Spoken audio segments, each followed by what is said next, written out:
وَلَقَدْ يَسَّرْنَا الْقُرْآنَ لِلذِّكْرِ فَهَلْ مِن مُّدَّكِرٍ۔ الحمد للہ رب العالمین والصلاة والسلام علی سید الانبیاء والمرسلین، اما بعد فاعوذ باللہ من الشیطان الرجیم، بسم اللہ الرحمن الرحیم۔ قابل احترام سورہ نحل 14ویں پارے میں الحمدللہ اس کی تلاوت ہماری جاری تھی۔ 38 نمبر آیت مبارکہ سے آج ہماری گفتگو کا آغاز ہے۔ ہم اس کے روزانہ کے سبق میں پڑھتے آ رہے ہیں کہ یہ سورہ مبارکہ مکی ہے، اس کی 128 آیات مبارکہ ہیں، اور نحل کا معنی شہد کی مکھی ہے۔ اللہ نے اپنی توحید پہ سب سے بڑی دلیل عقلی اور انجینئرنگ پوائنٹ آف ویو سے وہ شہد کی مکھی، اس کا گھر اور اس کا میٹھا شہد بنانے کے پروسیجر کو اللہ نے اپنی توحید پہ دلیل رکھا ہے۔ اور لوگوں کا بہت بڑا کاروبار تھا اہل مکہ کا، بکریاں چرانا، اور یہ جو قدرتی ذرائع ہیں معیشت کے، تو اللہ نے انہی طریقوں سے اہل مکہ کو اپنی توحید کو ریئلائز کروایا ہے۔ اب آج کی پہلی آیت مبارکہ میں سورہ نحل میں مکی صورتوں کا ایک موضوع آخرت، اس کا تذکرہ ہے، اس سے آج ہماری گفتگو کا آغاز ہے۔ اہل مکہ نے قسمیں اٹھائی ہوئی تھیں کہ ہمیں مرنے کے بعد کون اٹھائے گا۔ ایک انہونی سی بات ہے، بڑی مشکل سی بات ہے کہ بندہ مر گیا، مٹی کے نیچے دفن ہو گیا، اب ایک نئی تھیوری آ گئی جی تم دوبارہ زندہ ہوگے، تم اپنے سوالوں کے جواب دو گے اللہ کے حضور۔ یہ بات ان کے لیے بڑی مشکل تھی تسلیم کرنا۔ انہوں نے قسمیں اٹھا لی، بھئی ایسی کوئی بات نہیں ہے، یہ ڈراوا ہے صرف۔ اللہ نے 2-3 دلائل دے کر واضح فرمایا ہے کہ یہ جو بات تم سے کی گئی ہے یہ وعدہ ہے، اور یہ وعدہ ضرور پورا ہوگا، کیونکہ اس کا کرنے والا میں ہوں، اس وعدے کا کرنے والے تم نہیں ہو۔ تو آج کی پہلی 2-3 آیات مبارکہ کا یہ خلاصہ ہے کہ آخرت پر حق ہے، تم نے جواب دینا ہے۔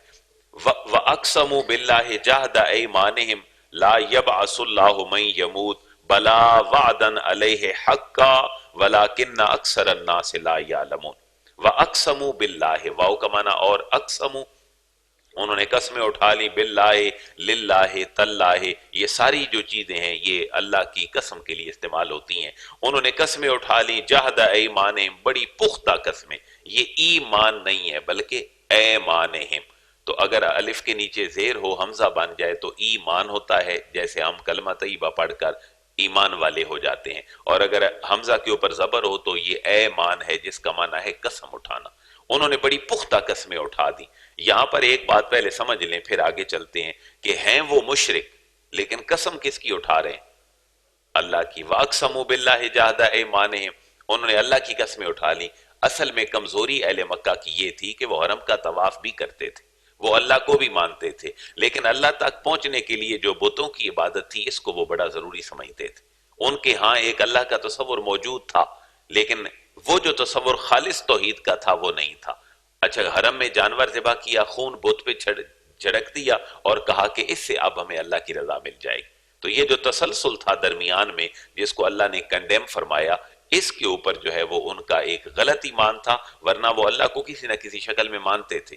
اگر پوچھا جائے جی کائنات کس نے بنائی ہے، تو ایک 4-5 سوالوں کا پورا سیٹ آگے آ رہا ہے کہ اس میں بتایا جائے گا، اگر ان سے پوچھا جائے کائنات کس نے بنائی ہے تو کہتے ہیں اللہ نے بنائی۔ پھر یہ تم کیا کرتے ہو؟ کہتے ہیں یہ ہمارے ذرائع ہیں ان تک پہنچنے کے۔ تو اللہ نے جو ہمارے پاس بھیجے ہیں انبیاء، یہ تعلیم کا ذریعہ ہے، اور کیونکہ رسول اللہ کی جو اتھارٹی ہے وہ ایک لیگل اتھارٹی ہے، آج اس کے اوپر بھی ایک بہت بڑی آیت مبارکہ، بلکہ مسلمانوں کا ایک سورس آف شریعہ ہے، اینالوجی اور قیاس، اس کے اوپر انشاءاللہ بات ہوگی کہ رسول اللہ کا آنا، علماء کا آنا، اور یہ جو بزرگان دین ہیں، یہ اس سینس میں تصور اور وسیلہ نہیں ہے جس سینس میں مشرکین اور کفار وسیلہ سمجھتے تھے۔ یہ علم کا ذریعہ تھے، یہ لوگوں کو توحید کی راستے پر گامزن کرنے کا ذریعہ تھے۔ اگر کہیں موڈیفیکیشن ہو گئی تو یہ لوگوں کی اپنی غلط فہمی کی وجہ سے ہوئی، ورنہ اللہ کو مانتے مشرکین مکہ بھی تھے، لیکن ماننے کا تصور یہ تھا کہ پہلے بت، اس کے بعد اللہ کی ذات ہے۔ وَأَقْسَمُوا بِاللَّهِ جَهْدَ أَيْمَانِهِمْ، انہوں نے پختہ قسمیں اٹھا لی اس بات کے لیے کہ لا يَبْعَثُ اللَّهُ مَن يَمُوتُ، لا يَبْعَثُ اللَّهُ، اللہ نہیں اٹھائے گا، من يموت، جو مر جائے گا اللہ اس کو نہیں اٹھائے گا۔ اللہ ان کے اس وہم کو رد فرما رہا ہے، بلا، نہیں، ایسی بات نہیں، بلکہ وعدن علیہ حقا، اس کے اوپر تو بڑا پختہ وعدہ جو ہے، سچا وعدہ کر دیا گیا ہے اللہ کی طرف سے، لیکن تمہاری کج فہمی ہے کہ وَلَٰكِنَّ أَكْثَرَ النَّاسِ لَا يَعْلَمُونَ، واو کا معنی اور لیکن، لیکن اکثر الناس سے بہت سارے لوگ لا یعلمون جانتے نہیں ہیں۔ جیسے ہم بھی مانتے تو ہیں کہ مرنا ہے لیکن مرنا بھول گئے ہیں، چھوٹی چھوٹی باتیں جو ہمیں آنی چاہیے تھیں۔ مثلا حضور نے فرمایا کہ لذتوں کو ختم کرنے والی موت کو یاد کیا کرو۔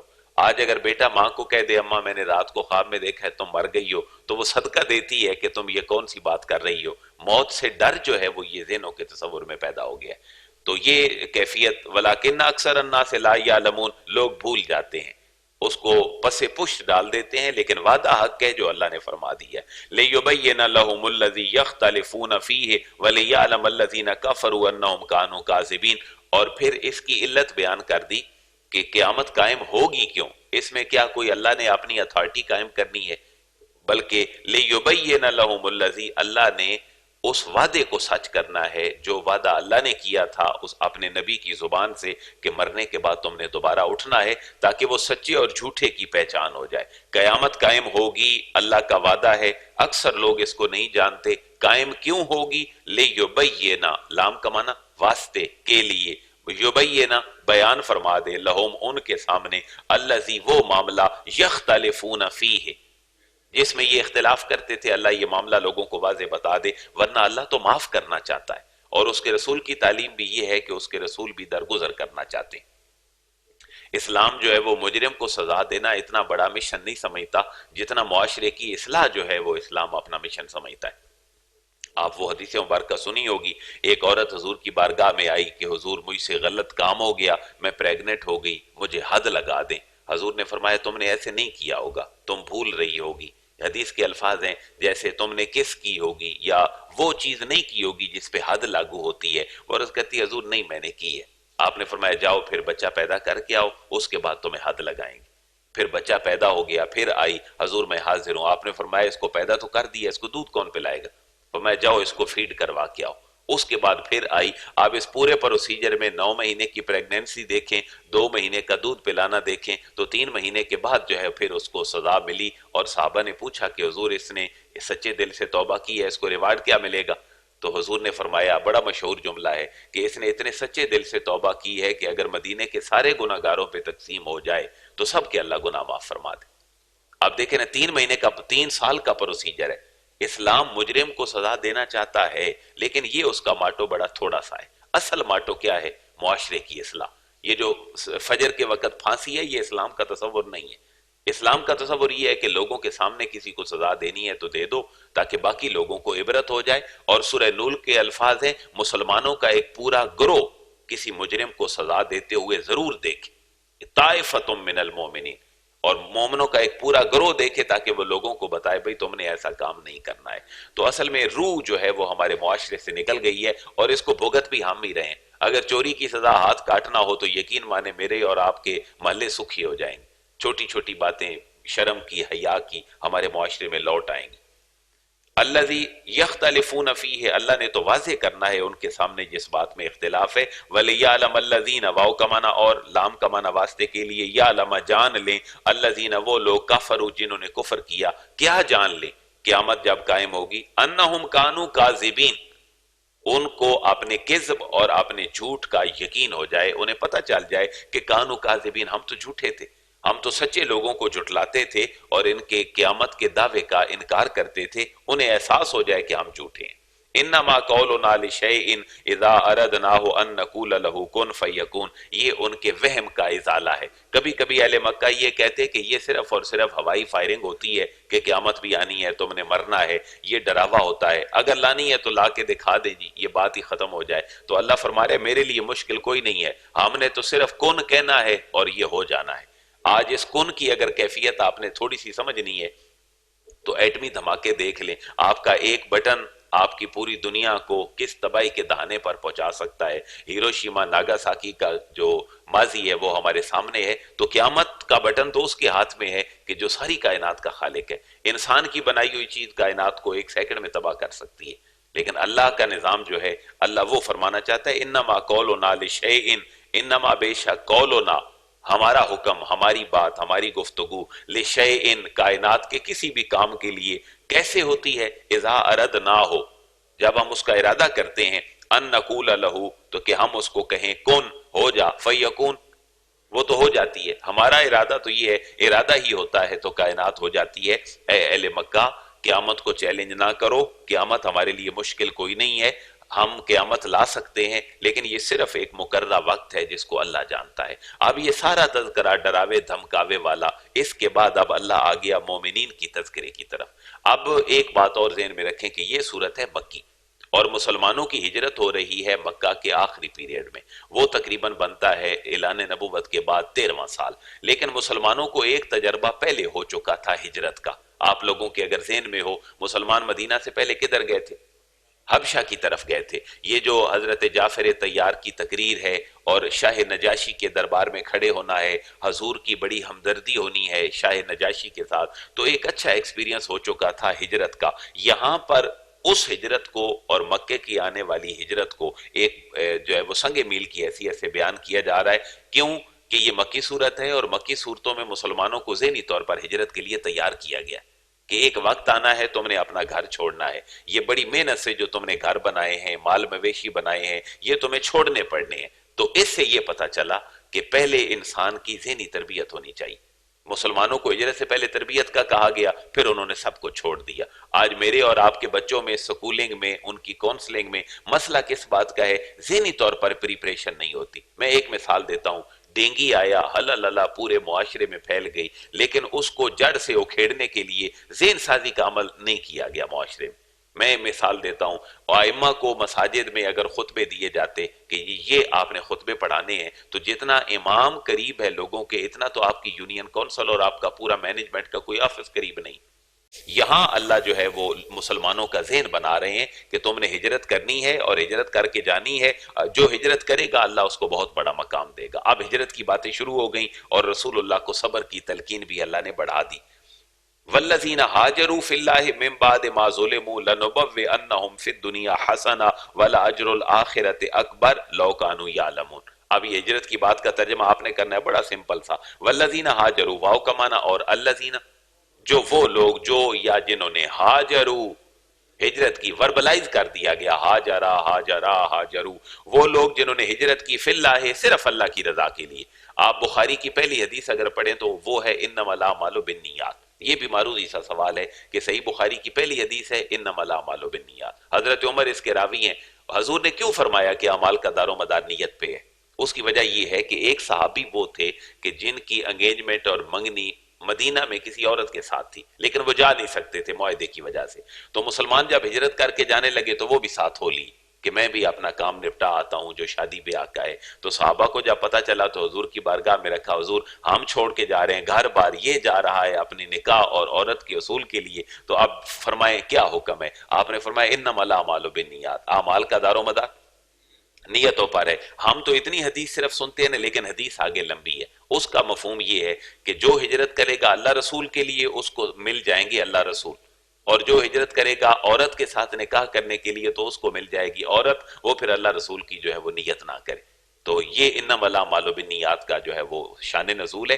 اور وہ جو شخص تھے ان کا نام تھا، عورت کا نام تھا مہاجر ام قیس، وہ جو جانے لگے تھے ان کا نام تھا مہاجر ام قیس۔ ان کا نام مینشن نہیں ہے، عورت کا نام مینشن ہے کہ عورت کا نام تھا ام قیس، لیکن جو جا رہے تھے ان کے ساتھ اس اپنی فیلنگز میں ان کا نام نہیں کسی نے لکھا محدثین نے، اس کو یہی کہا گیا کہ یہ مہاجر ام قیس ہیں، یہ ام قیس کے لیے ہجرت کر کے جا رہے ہیں۔ تو یہاں ایک پوائنٹ دیا جا رہا ہے مسلمانوں کو کہ والذین ہاجروا فی اللہ، وہ لوگ جنہوں نے ہجرت کی صرف اللہ کی رضا کے لیے۔ اب یہاں پر ایک اور معنی بھی دیکھ لیں، حضور نے فرمایا ہجرت ختم ہو گئی، اب اگر کوئی ہجرت کا ثواب لینا چاہے تو وہ کیسے لے گا؟ حضور نے فرمایا ہجرت مدینہ کے بعد ہجرت دنیا سے ختم ہو گئی، ہجرت کا ثواب ہم کیسے لیں گے؟ حضور نے فرمایا میری امت کے لیے بھی ہجرت کا ثواب ہے۔ وہ ثواب کیا ہے کہ جو اللہ رسول کی رضا کے لیے اپنے نفس کی بات کو ماننا چھوڑ کر اللہ کی بات ماننے کی طرف آ جائے، یہ اس کو ہجرت کا ثواب مل جائے۔ ایک ہجرت ہے جغرافیائی لحاظ سے زمین کو چھوڑنا، ایک ہجرت ہے اپنے نفس کو چھوڑ کر خیر کی طرف جانا. تو حضور نے فرمایا میری امت اگر ہجرت کا ثواب لینا چاہے تو نفس کی مخالفت کرے، اس کو ہجرت کا ثواب مل جائے گا. نفس کی مخالفت کیا ہے؟ سردی ہے، میں مسجد میں کیسے جاؤں نماز پڑھنے، جی دسمبر کی راتیں ہیں تو ٹھٹھر جاؤں گا، نہیں کوئی بات نہیں جی چلے جائیں، بس یہ ہجرت ہے. اتنی ساری بات ہے، چھوٹے چھوٹے کاموں میں جو ثواب ہے یہ ہجرت ہے. والذین ہاجروا فی اللہ، جنہوں نے ہجرت کی اللہ کے لیے، من بعد ما ظلموا، من کا معنی سے بعد ما ظلموا، جو ان کے اوپر ظلم کیا گیا، جو ان کے اوپر ظلم کیا گیا، اس ظلم کے بعد جنہوں نے ہجرت کی، اللہ فرما رہا ہے انہیں ریوارڈ یہ ملے گا، لنبوئنہم فی الدنیا حسنہ. لام کا معنی البتہ تحقیق، نبوئنہم دو تاکیدیں آ گئی، لام والی بھی اور نون شد والی بھی. لنبوئنہم ان کو ضرور ہم ٹھکانہ دیں گے، فی الدنیا دنیا میں، حسنہ اچھا ٹھکانہ ہم دیں گے. اور اچھا ٹھکانہ کیا ہوگا جی؟ گھر بار چھوڑ دیا، ٹھکانہ اچھا کہاں سے آیا؟ گھر بنایا تھا مکے میں مشکل سے، چھوڑ کے چلے گئے مدینے، پراپرٹیز ادھر، رشتہ دار ادھر، مال مویشی ادھر، تو ٹھکانہ کیسے دنیا میں بہتر ملا؟ اللہ فرما رہے دنیا کی زندگی گزارنے کا سب سے بڑا ٹول اس کے دل کا اطمینان ہے، یہ ہم اس کو عطا کر دیں گے. جو کروڑوں میں بھی کسی کو نہیں ملتا ہم ان کو ضرور عطا کر دیں گے. لَنُبَوِّئَنَّهُمْ فِي الدُّنْيَا حَسَنَةً وَالْأَجْرُ الْآخِرَةِ أَكْبَرُ. اللہ اگر دنیا میں اجر مل گیا تو آخرت میں پھر محروم رہ جائیں گے؟ نہیں، فرمایا وَالْأَجْرُ الْآخِرَةِ أَكْبَرُ، واو کا معنی اور لام البتہ، اجر الآخرت آخرت کا اجر اکبر، یہ بہت بڑا ہے، یہ تو اللہ نے دینا ہے، یہ تو اس سے بھی بڑا ہے. لیکن سمجھنے کی بات ہے، لو کانوا یعلمون، کاش یہ لوگ سمجھ بھی جائیں کہ انہیں کتنا بڑا ثواب ملنا ہے. یہ ہیں کون لوگ؟ الذین صبروا وعلی ربہم یتوکلون. یہ وہ باتیں ہیں جو مکی صورتوں کے چھوٹے چھوٹے ہیڈنگز ہیں. صبر کا حکم ہے، ہجرت کا حکم ہے. الذین صبروا، یہ وہ لوگ ہیں جنہوں نے صبر کیا، وعلی ربہم یتوکلون، اور اپنے رب کے اوپر یہ توکل بھی کرتے ہیں. وما ارسلنا من قبلک الا رجالا نوحی الیہم فاسألوا اہل الذکر ان کنتم لا تعلمون بالبینات والزبر وانزلنا الیک الذکر لتبین للناس ما نزل الیہم ولعلہم یتفکرون. یہ تھوڑی سی گفتگو اس پہ لمبی درکار ہے، تو انشاءاللہ اس کو ہم نیکسٹ اپنے سیشن میں رکھیں گے، کیونکہ ہمارے ہاں سورسز آف شریعہ چار ہیں، قرآن، حدیث، اجماع اور قیاس. تو اس کے اوپر تھوڑی سی گفتگو بڑی ضروری ہے، کیونکہ آج بہت سارے جھوٹے نبوت کے دعوے دار بھی آپ کو سوشل میڈیا پہ نظر آتے ہیں. کسی نے بال رکھے ہوئے ہیں، کسی نے لٹیں رکھی ہیں، تو نبوت کے دعوے دار ہیں. اور دوسرا، امت کے اندر تقسیم بڑی ہو گئی ہے. مثلا جاوید احمد غامدی صاحب کا سوشل میڈیا پہ ایک بہت زیادہ موقف جو ہے وہ زور و شور سے رمضان میں یہ آیا تھا کہ تراویح کوئی نماز نہیں ہے. آج کل ایک نماز کے حوالے سے کلپ جو ہے وہ بڑا وائرل ہوا ہے کہ نماز جو ہے وہ صرف فرض ہے، باقی نماز پڑھنے کی کوئی ضرورت نہیں ہے. تو ہم تو دیانتداری سے تجزیہ یہ کریں گے کہ اصل میں غامدی صاحب کا یا کسی بھی بندے کا امت میں اصل اختلاف کیا ہے. اصل اختلاف نمازیں پڑھنے کا نہیں ہے، اصل اختلاف تراویح کا نہیں ہے، اصل اختلاف ہے سورسز آف شریعہ کا، کہ آپ کی شریعت کہاں سے ڈیویلپ ہوگی جہاں سے آپ بات لے سکتے ہیں. جہاں سے ہم کہتے ہیں کہ سنتیں پڑھنی ہیں، اس چیز کو اتھینٹک غامدی صاحب نہیں مانتے. اصل مسئلہ یہ ہے، نماز کی سنتیں مسئلہ نہیں ہے، تراویح مسئلہ نہیں ہے. تراویح کہاں سے ثابت ہے؟ قرآن میں تو نہیں لکھا ہوا. سنتیں فجر کی، زور اثر کی، قرآن میں تو نہیں لکھی ہوئی. وہ کہاں لکھی ہیں؟ جہاں لکھی ہیں وہ جو سورس ہے کیا وہ اتھینٹک ہے یا نہیں ہے. اصل مسئلہ یہ ہے جس کی وجہ سے امت کے اندر اختلاف ہے. اگر وہ بیان کر دیا جائے، مثال کے لیے میں اپنے علماء کو کہتا ہوں، دوستوں کو، کہ اگر آپ یہ باتیں لوگوں کو بتا دیں تو لوگوں کو کہیں اور جانے کی ضرورت تو نہیں ہے. ایک ریئلسٹک بات جو حقیقی بات ہے آپ لوگوں کو وہ بتا دیں. ہمارے علماء یہ سمجھتے ہیں مشکل باتیں لوگوں کو سمجھ نہیں آتی، فضائل میں بٹھا بٹھا کے ان کو فکری طور پر بیمار کر دیے. اس لیے سورسز آف شریعہ ہم اپنے نیکسٹ سیشن میں شیئر کریں گے کہ شریعت کے ماخذ کیا ہے. کیا صرف قرآن؟ کیا صرف ساتھ حدیث بھی ہے یا نہیں ہے؟ پھر حدیث کے معیارات ہیں، کتنے معیار کی حدیث جو ہے وہ قابل قبول ہوگی، کتنے کی نہیں، جس کو ہم معیار سمجھتے ہیں. ہم سے مراد ہیں فقہ حنفی، شافی، مالکی، حنبلی، پورے روایتی مسلمان، بریلوی، دیوبندی، اہل حدیث، اہل تشیع. غامدی صاحب اس چیز کو سورسز آف شریعہ نہیں مانتے. جس کو اہل تشیع مانتے ہیں اس کو بھی نہیں مانتے، جس کو اہل حدیث، دیوبندی، بریلوی مانتے ہیں صاحب اس کو وہ نہیں مانتے، جس کی وجہ سے ان ساروں کو للہ پڑا ہوا ہے کہ غامدی صاحب تو لوگوں کو لے کے بیٹھ گئے. اس لیے ہم دیکھیں گے کہ سورسز آف شریعہ کیا ہے. جب تک سورسز آف شریعہ ہمیں سمجھ نہیں آئیں گے اس وقت تک ہم کسی بندے کا دفاع نہیں کر سکتے. بھئی ایک بندہ کہتا ہے سنتے نہیں ہیں تم دکھاؤ، ہم کہتے ہیں جی یہ لکھی ہیں، وہ کہتے ہیں میں اس چیز کو ہی نہیں مانتا، یہ اتھینٹک ہی نہیں ہے میرے نزدیک، تو آپ کہیں اور سے دلیل لے کے آؤ. غامدی صاحب کا موقف ہے قرآن کی تشریح، قرآن تو کر سکتا ہے، قرآن کی تشریح سابقہ آسمانی کتابیں بھی کر سکتی ہیں، اور نمبر 3 قرآن کی تشریح عربی شاعری بھی کر سکتی ہے، لیکن قرآن کی تشریح حدیث نہیں کر سکتی۔ یہ اصل ایک لاجک ہے غامدی صاحب کی، اس کو تھوڑا سا پہلا سبق ذہن میں بٹھا لیں، پھر انشاءاللہ نیکسٹ سیشن میں کہ قرآن کی تشریح کون کر سکتا ہے؟ قرآن، اور قرآن کی تشریح کون کر سکتی ہیں؟ سابقہ آسمانی کتابیں، اور قرآن کی تشریح کون کر سکتی ہے؟ عربی زبان اور عربی شاعری۔ لیکن کیا قرآن کی جو تشریح ہے وہ حدیث بھی کر سکتی ہے؟ وہ کہتے ہیں جی ہاں، ایک لیول ہے حدیث کا، وہ کر سکتی ہے، باقی نہیں کر سکتی۔ اور ہم کہتے ہیں کر سکتی ہیں، فقہ حنفی، شافی، مالکی، حنبلی، کروڑوں مسلمان کہتے ہیں ہو سکتی ہے، لیکن وہ کہتے ہیں جی بس نہیں ہو سکتی۔ اس وجہ سے پھر چھوٹے چھوٹے مسائل میں اختلاف ہو جاتا ہے۔ وہ کہتے ہیں تراویح کوئی نماز نہیں، کیوں؟ جہاں لکھی ہے وہ ان کے نزدیک اتھینٹک نہیں ہے۔ یہ نماز کے ساتھ سنتیں کوئی معنی نہیں رکھتی، جہاں لکھی ہیں وہ ان کے نزدیک اتھینٹک نہیں۔ لہٰذا یہ تو بڑی علمی سی گفتگو ہے، اس میں کسی کو کافر کہنے کی ضرورت ہی نہیں، یا اس میں کسی کو گستاخ کہنے کی ضرورت نہیں۔ ہم علمی بات لوگوں کو بتا دیں تو شاید ہمارے لیے بہتری کا تصور پیدا ہو جائے۔ انشاءاللہ اسی سے موضوع پہ ہم نیکسٹ بھی گفتگو کریں گے۔ الحمدللہ رب العالمین والصلاة والسلام علی سید الانبیاء والمرسلین۔ ربنا آتنا فی الدنیا حسنہ وفی الآخرۃ حسنۃ وقنا عذاب النار۔